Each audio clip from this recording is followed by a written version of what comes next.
السلام علیکم ناظرین، آج میں آپ لوگوں کے لیے بہت خوبصورت موضوع لے کے آئی ہوں۔ آج کل کا جو زمانہ چل رہا ہے اس میں تقریباً ہر لڑکا لڑکی کی یہ خواہش ہے کہ بیٹا پیدا ہو، اور دور یہ ہے کہ اگر کہیں بیٹی پیدا ہوتی ہے تو یا اس کو مار دیا جاتا ہے یا اس کو کوئی پھینک دیتے ہیں۔ تو امید کرتی ہوں کہ آپ لوگوں کو میری یہ ویڈیو ضرور پسند آئی ہوگی۔ تو ویڈیو کا آغاز کرنے سے پہلے اگر آپ لوگ میرے چینل پر نئے ہیں تو چینل کو سبسکرائب کریں اور بیل آئیکن پر کلک کرنا ہرگز نہ بھولیں۔ آج کے ویڈیو میں آپ کو بتانے والی ہوں کہ عورت کے پیٹ پر ایسا کون سا لفظ لکھا ہے جس سے لڑکا ہی پیدا ہوگا۔ اس سے پہلے میں آپ کو کچھ کھانے کی ایسی چیزیں بتاؤں گی کہ ان کو کھانے سے بھی انشاءاللہ تعالیٰ بیٹا ہی پیدا ہوگا۔ ایسے تہمات جو حاملہ خواتین بیٹے کی خواہش میں کرتی ہیں وہ بتانا چاہ رہی ہوں۔ کیا ایک حاملہ عورت کی خوراک یہ بتا سکتی ہے کہ بیٹا ہوگا یا بیٹی؟ یہ سوال جب ذہن میں ابھرتا ہے تو کئی تہمات دل میں اجاگر ہوتے ہیں۔ حمل کے دوران مددگار مشورے میں سے کچھ سب سے زیادہ کوشش پرانی بیویوں کی کہانیوں کی شکل میں آتی ہے۔ نیک نیتی والی روحیں جو عام طور پر ساس یا کوئی بزرگ، یہاں تک کہ ایک دائی بھی ہو سکتی ہے، اپنے موتی دینے کی خواہشمند ہوتی ہے۔ حاملہ ہوتے ہی در حقیقت آپ کو بتایا جاتا ہے کہ غذا بیٹا یا بیٹی کے جنس کو متاثر کر سکتی ہے۔ اگر آپ نمکین غذاؤں اور ریفائنڈ کاربوہائیڈریٹس کے ساتھ گوشت خور ہیں تو ایک بیٹا ہی ہوگا، اور اس کے برعکس اگر آپ ڈیری مصنوعات کو ترجیح دیتے ہیں، گوشت اور آلو کی محدود مقدار میں کھاتے ہیں اور نمک، بیئر، چائے، کافی، چاکلیٹ، تازہ پھل، پالک، ٹماٹر اور مشروم سمیت چیزوں کی ایک بڑی رینج سے پرہیز کرتے ہیں تو آپ کی ایک بیٹی ہونے کا امکان ہے۔ کیا ایسا ہونا معجزہ کہلاتا ہے؟ اگر یہ سچ ہوتا تو یہ ایک معجزہ ہوتا۔ اگر کسی کے گھر بیٹی پیدا ہوئی ہے تو اگلی بار وہ بیٹا ہی چاہے گی۔ اس طرح کے جذباتی معاملات میں کچھ لوگ ہیں جو کسی کے بھی مشورے پر عمل کر سکتے ہیں۔ جیسا کہ ایک دستاویزی فلم میں ایک خواتین کے 8 لڑکے ہیں اور وہ ایک لڑکی چاہتی ہے۔ اس نے دکھایا ہے کہ اس کے جو فطری عمل ہے یا کسی اور طریقے سے اپنے مستقبل کے بچے کی جنس کو دہانے کی سخت کوشش کر رہی تھی۔ لہسن کھانا تصور کے بعد پیش گوئی شروع ہو جاتی ہے، اور مثال کے طور پر اگر ایک کچا لہسن کی لونگ کھاتے ہیں اور آپ کی جلد پر بو رستی ہے تو آپ کو بیٹا پیدا ہوگا۔ لیکن اس بات کی کیا گارنٹی ہے کہ آپ کسی کے کہنے پر اپنے بچے کو کوئی نقصان پہنچا سکتے ہیں؟ یہ بھی سننے میں آتا ہے کہ میٹھی چیزیں کھانے سے لڑکی پیدا ہوتی ہے، جبکہ ایک بیٹا آپ کو خاص طور پر خوشبودار نمکین غذاؤں، گوشت اور پنیر کی خواہش کرے گا۔ اس طرح کے نظریات کو اعتماد دینے کی کوشش کی جاتی ہے۔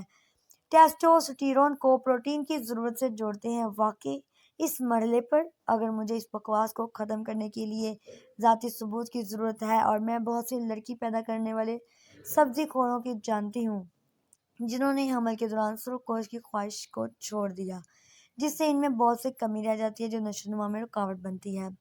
ہم بچے کی کھانے کی عادات پر، حمل کی غذا کے اثرات پر غور کرتے وقت توہم پرستانہ رجحانات کا بھی انکشاف کرتے ہیں۔ نظریات اس بات پر بہت زیادہ ہے کہ کسی طرح اپنے بچے کی شکل میں ترمیم یا اضافہ کرنے کے لیے غذا کا استعمال کیسے کیا جائے۔ ان ثقافتوں میں جہاں گورے رنگ کو پرکھا جاتا ہے، گہرے رنگ کی غذاؤں کو کافی، چاکلیٹ، کھجور کو کھانے سے روکا جاتا ہے، اور ان غذاؤں پر گہرے رنگت کے دھبے پیدا کرنے کا الزام بھی لگایا جاتا ہے۔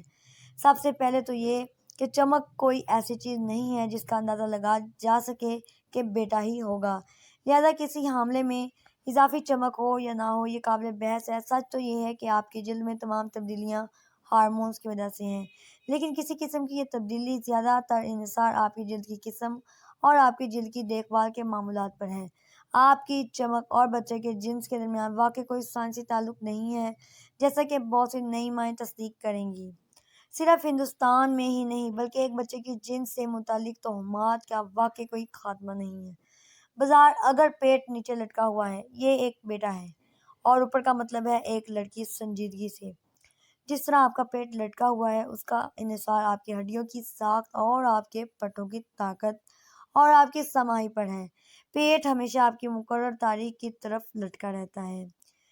کیے کا زیادہ آنا لڑکی ہونے کی نشانی سمجھی جاتی ہے اور کیے کا کم ہونا بیٹے ہونے کی نشاندہی کرتا ہے، مگر اس کا تعلق جنس سے کیسے ہو سکتا ہے؟ کیا معلوم یہ علامات آنتوں کی خرابی کی وجہ سے ہو، یا پھر حمل کے دوران آپ کا ڈائٹ پلان ہی درست نہ ہو۔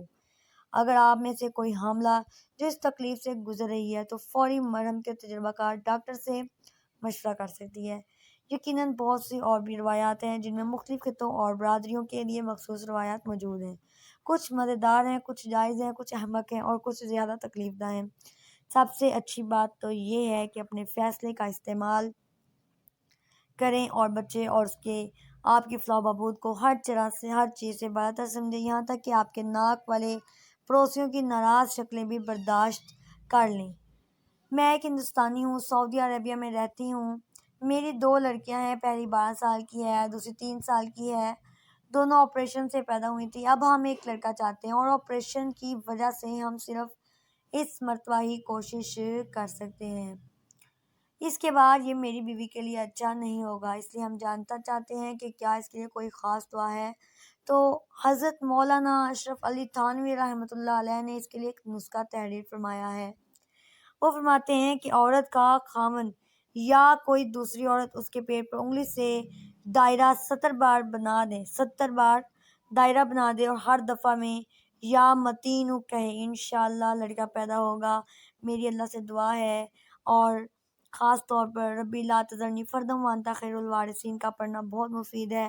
جتنا زیادہ ہو سکے اس کی تسبیح کریں، انشاءاللہ لڑکا ہی پیدا ہوگا۔ اور میری اللہ تعالیٰ سے دعا ہے جو بھی بیٹے کا خواہش مند ہے، اللہ تعالیٰ ان کو بیٹے سے نوازے اور ان کی تمام خواہشات، امیدیں، زندگی جو بھی ہے ان کی پوری کرے۔ آخر میں پھر سے میں ایک بار کہوں گی، چینل کو سبسکرائب کر کے بیل آئیکن پر کلک کرنا ہرگز نہ بھولنا۔ ویڈیو پسند آئی ہو تو زیادہ سے شیئر کریں۔ ملتے ہیں آنے والے نیکسٹ ویڈیو میں، تب تک کے لیے اللہ حافظ۔